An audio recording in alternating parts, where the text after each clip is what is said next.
Hello, my friends. Welcome to another episode of Deep True Crime. In today's episode, we are discussing the Anna Walshe missing mom from Massachusetts went missing again, and guess who's been arrested? Now, he is not arrested for her disappearance just yet. He's arrested for misleading police in this investigation.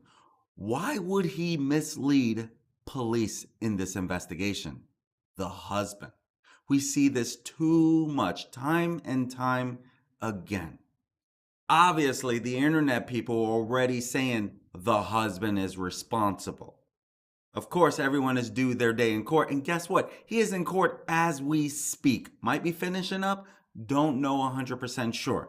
But let's go ahead and dive into what we know about the missing mom, Anna Walshe. You see, the art swindling husband of hers, of the missing Massachusetts mother of three, he has been arrested for misleading police in the search for his wife. And mother of three, these young kids are missing their mother every day, especially as there are no answers as to where is their mom. And so the husband has now been arrested for misleading the investigators in this case. Brian Walshe, 46 years old, he has been detained during the hunt for 39-year-old real estate executive Anna Walshe after she disappeared on New Year's Day after failing to board a flight where she had tickets to go on a plane to head to Washington, D.C. She never boards that flight. Since then, she has not used her phone. She has not used any credit cards. And no, she's not even shown up for work. And her friends, they say that her disappearance is way out of character for the Anna Walshe that they know. And they also say she would never abandon her three children. Brian Walshe, he initially told police that he was asleep when Anna ordered a ride share from their home in Cohasset in Massachusetts to Logan International Airport in Boston. However, police have now arrested him. They had a press release in sharing about the husband being arrested for misleading the investigation. Cohasset and Massachusetts State Police have taken Brian Walshe of Cohasset, Massachusetts into custody, charging him with misleading a police investigation. Cohasset and Massachusetts State Police continue to investigate the disappearance of Anna Walshe, 39 years old, of Cohasset. I'm probably mispronouncing Cohasset. I should have checked that first. During the course of that investigation, police developed probable cause to believe that her husband, Brian Walshe, had committed the crime of misleading police investigators. Hear that? He's only arrested for misleading them. But the question remains, why would he mislead them if he has nothing to hide? And so today he was in court being arraigned in the Quincy District Court. And so additional facts may or may not be entered into the record at that time, but no further information is expected to be released at this time. And so they have been investigating, searching for the disappearance of this young mom of three. And now the husband has been arrested. And a statement from a Norfolk County District Attorney's Office said police developed probable cause to believe that Anna Walshe's husband, Brian Walshe, had committed the crime of misleading police investigators. That's what it shared. They had initially said that Brian was cooperating with the investigation, but things suddenly changed on Sunday night. And so now he's set to be arraigned today. It is not yet clear what additional information may be revealed at his arraignment. By the time we get off here, if there is a development, I will definitely share it. And so he was in court today, and then we'll find out if there are additional facts that may or may not be in according to record in here, right? It may be entered, it may not be entered into the record at that time. Earlier on Sunday, Brian appeared to be driving a red Volkswagen away from his home in Cohasset. And of course, you know they're going to be investigating this guy. They're going to be following this guy. And so he was seen driving a red Volkswagen away from his home in Cohasset, which is a 45-minute drive south of Boston. And this is a week after his wife's disappearance. The pictures, as you can tell, was obtained by Fox News Digital. The couple's 3 children, they were given a ride in a separate vehicle, a gray Volvo, by police believed to be friends or family. Authorities appeared to have returned to the Walshes' home on Sunday to dig through some contents that belonged to them. And so detectives from Cohasset and the state police have also been investigated in Washington, D.C., where Anna worked for real estate behemoth Tishman Speyer. The mother of 3, again, the kids are who matter more than anything else in the world. She deserves to be back with her kids. The mother of 3 boys between the ages of 2 and 6, who is of Serbian descent, was reported missing in the small Massachusetts town of roughly 8,600 people on Wednesday by her husband and her employer. The couple, they own a home in DC, and Anna often commuted during the week for work, her friends told various outlets. And so she would go to DC so that she can work, and she was home on the weekends. I don't know how that quite worked out. So it sounds like she was on planes a lot and away from her kids a lot. And she booked a flight to Washington for January 3rd of this year, 2023, before she was ordered by her bosses to come in sooner for an unexpected work emergency.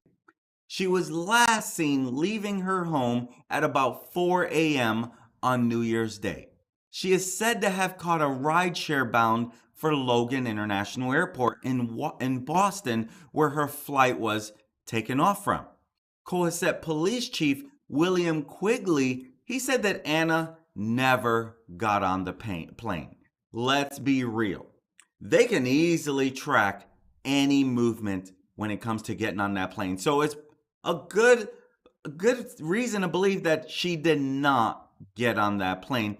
As Police Chief William Quigley had shared, Anna never got on that plane. In fact, police have not been able to independently confirm Walshe got into or even booked a car service or that she had a flight booked for January 1st. They have yet to confirm any of this.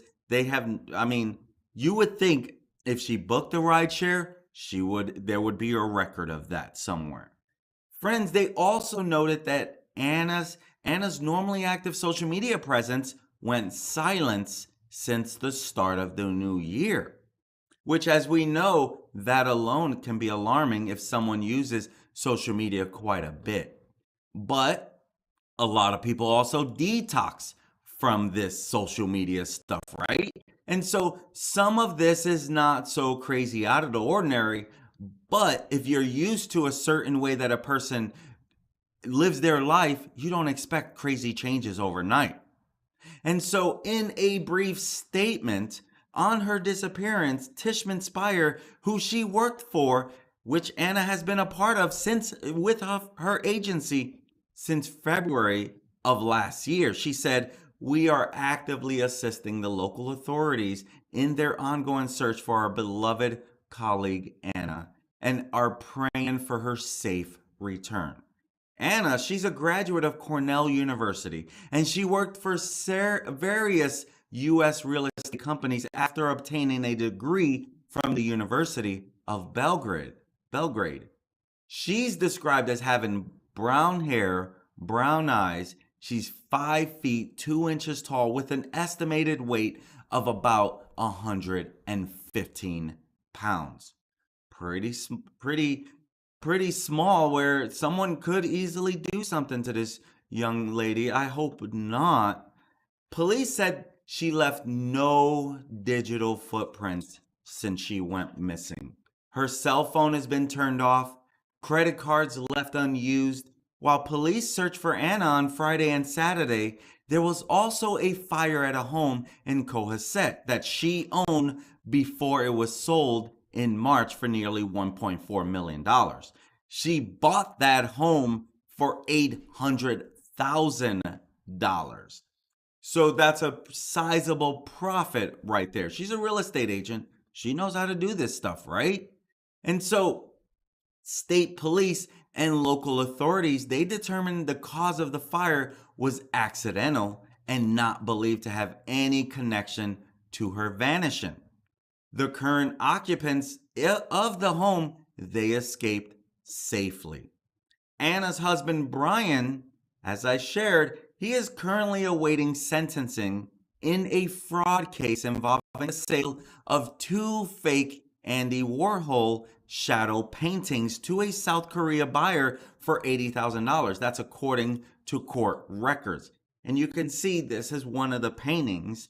Brian took the paintings from a friend and then sold them on eBay only to switch them out for fakes. So he takes the real ones, creates an eBay listing trying to sell some fake ones. In Walshe's criminal case, it was November 2016 when an eBay user, Ron Rivlin, the owner of Revolver Gallery in Los Angeles, found Walshe selling two Andy Warhol paintings for $100,000 each. That has been reported by the Boston Herald. Rivlin claims that his gallery is the world's largest gallery-owned Andy Warhol collection. The paintings Rivlin saw on eBay were from Warhol's Shadows series, abstract paintings the pop artist created in 1978. On the listing, Walshe also included a photo of an invoice from Warhol Foundation where he claimed he bought the paintings and which allegedly showed he paid $240,000 for them. Walshe allegedly told Rivlin he was selling the works at a great loss in order to pay for home renovations.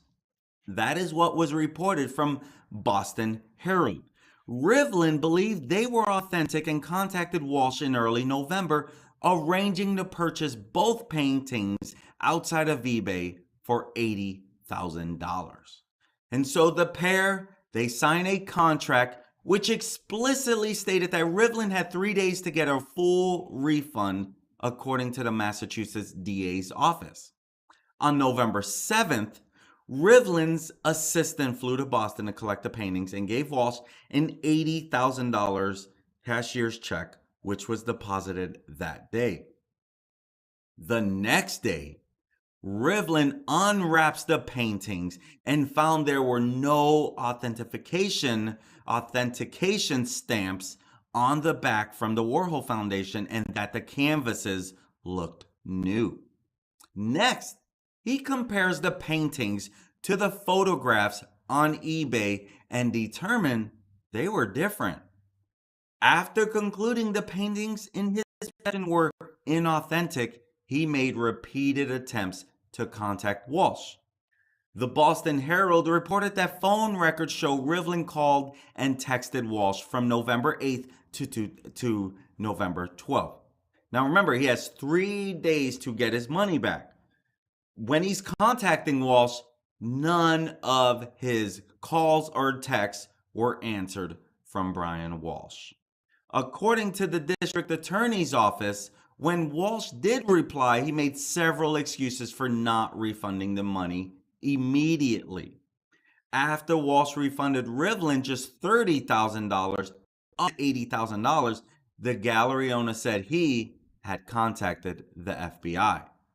And so that's the best thing to do in this case, right? And so court documents show there have been various issues surrounding Brian Walshe's sentencing, which initially was scheduled for home confinement, and it is not clear what the current status of that case is. Cohasset police, however, have repeatedly said Walsh's disappearance and her husband's case seem to be two very separate things. Massachusetts State Police and local police said in a joint statement that their ground search for the mother of three or evidence related to her disappearance concluded on Saturday. A specialized state police unit trained in search and rescue operations, 3 K9 teams, and the state police air wing searched wooded areas near the Walsh's house on Saturday, looking for the missing mom of three. And state police divers searched the small stream and a pool, but did not find anything. The Metropolitan Law Enforcement Council also helped with searching for the missing mom of three. Friends told NBC Boston that Anna is a wife and mother to three young boys, with her social media platforms reflecting the life of a happy family. Her friend Peter Kirby said, Anna is a remarkable woman. She's a powerful executive. She's a loving mom. She's just loving wife. She's one of the most remarkable humans we know, and we're very scared. We miss her a lot, and we're just praying for her to be safe. Everyone that knows and loves Anna, we just want her home safely. That's what another friend, Evan Terrell, said of Walsh, who used to work with her at a Boston hotel. Now, her husband and her boys, they were someone who she talked to every single day. And the fact that she hasn't been in touch with them is concerning. And it's not like her to be in touch with anyone. It's just really scary. That's what her friend Evan Terrell said. Of course, and you can see these are her three young boys. She is very active on social media, and she often posts pictures of what appears to be her happy family life. This picture here is from Instagram. And people want to know what happened. Let's talk about the timeline that's involved in this case. Thursday, April 1st, 2021, Brian Walshe, the husband of Anna Walshe, pleads guilty to charges related to an attempt to scam a Los Angeles buyer using fake Andy Warhol paintings. Walshe initially acquired the real paintings from a friend in South Korea and told the friend that he could sell them for a good price. The friend agreed, but was not able to contact Walshe after agreeing to that. And so a person in Los Angeles found the paintings listed on eBay in 2016 and agreed to buy them for $80,000. Once the paintings were transferred, the buyer examined them and found multiple indications that the paintings were not authentic. Again, Walshe, he is awaiting sentencing in that trial.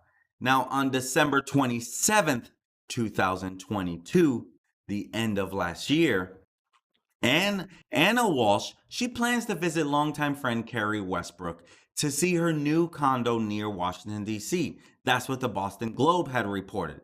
Walshe, she texts Westbrook to say that she has to work late and will be delayed.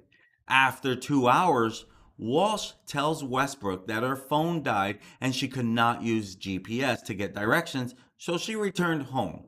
Walsh's family has a home in Washington in addition to their Cohasset residence. The two friends agree to reschedule their visit to January 5th. The next day, Wednesday, December 28th, Anna Walshe texts her friend Carrie Westbrook again and tells her that she got a new SIM card for her phone and that the device was working properly again. Then, January 1st, 2023, on a Sunday, which was just a week ago yesterday, Walshe is reportedly last seen by a family member around 4 a.m. on New Year's Day.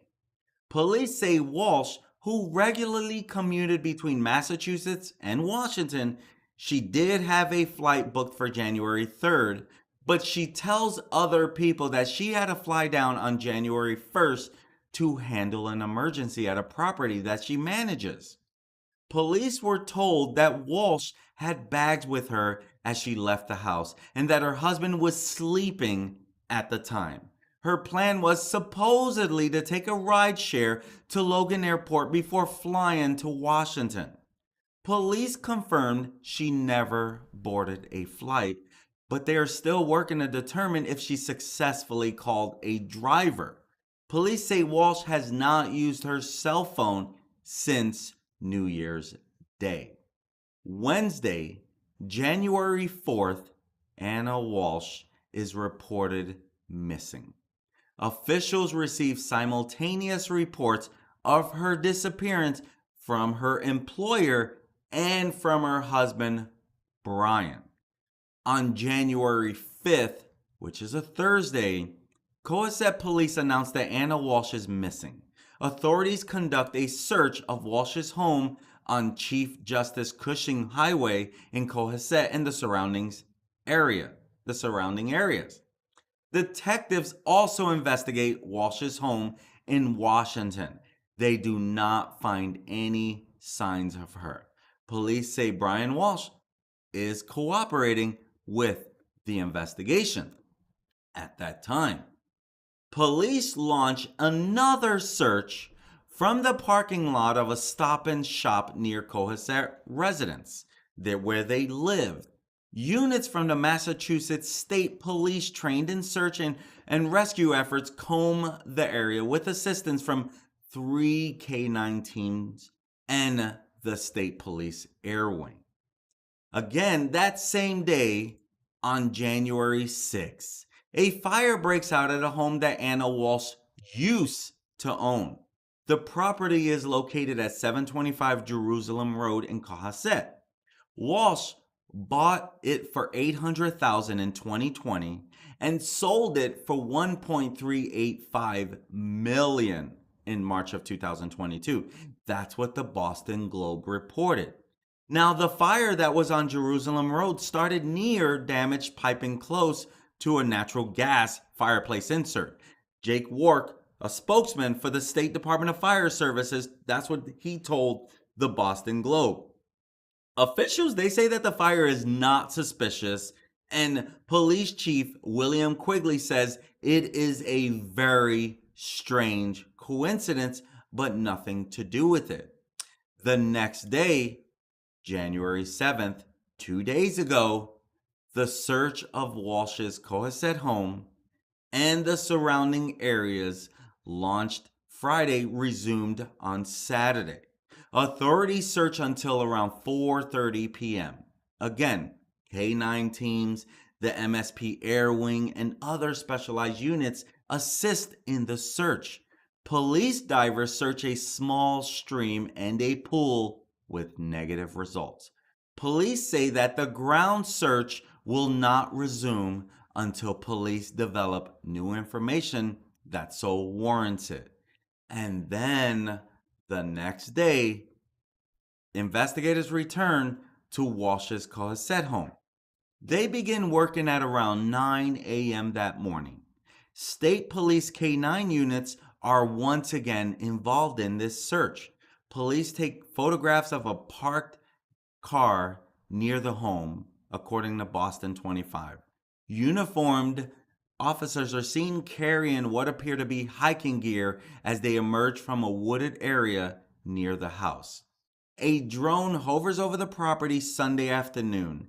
An investigator is seen carrying a large plastic container out of the house Sunday evening. That's according to the Globe. Around 7 p.m., an investigator is seen shining their flashlight at the front of the building, scanning the siding and roofline for about a minute. Also, on Sunday, January 8th, police arrest Brian Walshe for misleading a police investigation. Authorities said that as they conducted their investigation, they had probable cause to believe that he misled investigators. He is expected to be arraigned this morning. And help me understand, his wife is missing. Here he is. This is today. This image you're looking at is today at the district court. Please help me understand what is worth smiling about. I do not understand how this guy could be smiling considering that his wife has been missing for a while now. What, 9 days? She's been missing for 9 days. Please help me understand what is worth smiling about. We don't understand a lot of this, right? But we do understand that here we have the art-swindling husband of the missing Massachusetts mother of 3 is smirking. Why is he smirking as he is led out of police station to arraignment after being arrested for misleading cops? I don't understand. We find out that officers remove items from the couple's homes. But help me I don't understand, why is he smirking? Brian, help me understand. Your wife is missing for 9 days. If you have nothing to do with her missing, what you should be stressed and worried about her. You see, he's seen cracking a smile as he is handcuffed and led out of the station by police officers this morning, again, while they're continuing to search for Anna Walshe. He was then driven to Quincy District Court, where he was set to be arraigned later today on the suspicion of misleading police. And this comes as cops removed items from the couple's home in Cohasset 8 days after the mother of 3 disappeared after failing to catch a flight to Washington, D.C. And officers, they loaded a Volvo SUV onto the back of a truck while others searched the grounds of their home for any signs of the missing mom. And so Brian, he was recorded leaving a Cohasset police station on Monday morning where he smirked and smiled. Still, I'm trying to understand, what is there worth smiling about as he is led by a team of officers from the jail into the back of a waiting police car? Help me understand. Now, here is the chief who is sharing this, that they're still looking for him.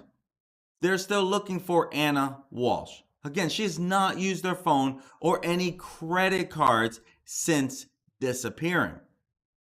Truth is, it does not look good for him, but we don't know what they have. I am a believer that he does deserve his day in court, but I'm going to tell you this, the fact that he is smirking is chilling. Your wife is missing and you are just chilling and smirking and like, help me understand that. Can anyone help me understand that? What we don't know is, how did he lead them? How did he mislead the investigators? Well, prosecutors are saying that police, they found blood in the basement of the home as well as the knife. That's what we are finding out, which is also, that is really heartbreaking to know. Again, we have to take it as hard as with a grain of salt, with everything, right? We have to take it with a grain of salt. And so, but what happens now? District Attorney's Office say Brian Walshe was supposed to be on house arrest because of a pending sentence in the federal court case that I shared with you. And so he was caught on surveillance camera at a Home Depot buying mops, buckets, tarps, tape before Anna's employer reported her missing to police.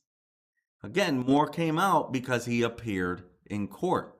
And so prosecutors, they say the weekend search of Walsh's home turned up blood in the basement and bloody broken knife. Also that he bought a tarp, bucket, mops, and tape at a Home Depot in Rockland on January 2nd. Again, Anna was last seen on January 1st. So the district attorney is asking for $500,000 bail. But this is damaging evidence if they found blood on a knife in the basement. Wow. And so could that be part of the misleading? He's on house arrest. Was he supposed to be at Home Depot?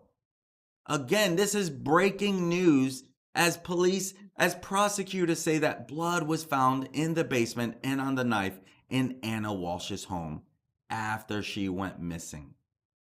This does not look good. Not look good. This is breaking news, my friends. As I'm live, this just came out because, again, he just had his day in court. So he has been arraigned in the disappearance of the Cohasset mom, Anna Walshe. As I shared, I'm seeing of this anything new that's coming out. Now that we know that he has been arraigned in this case. And did he do something to her? Again, everyone deserves their day in court. Let's understand that. But if there was a knife found in the basement with blood on it, that's not good. That's not good at all, as he has been arraigned for misleading the cops. My friends, I'm Manny Rodriguez. My whole goal is to be a voice for the victims and to keep you updated on what could go wrong in this crazy world we live in. If a friend of yours has not been seen, do not stay quiet, my friends. Speak up, speak out. It is key. Do not assume they'll show up. Speak up, speak out. I think that is one of the most critical things that we can do to help these victims get justice. What do you think? My friends, at the end of the day, my goal is that. Just that. And if this is the type of content you like to follow, hit that subscribe button. Click on that like if you got some value out of this. My friends, I only want to be a voice for the victims. I want to keep you updated on what could go wrong. And at the end of the day, this is not about me. This is about the victims. This is about you being aware, being safe, and looking at the side, and be careful, my friends. I'm Manny Rodriguez. This has been another episode of Deep True Crime. Until next time, my friends, peace. Have a great day.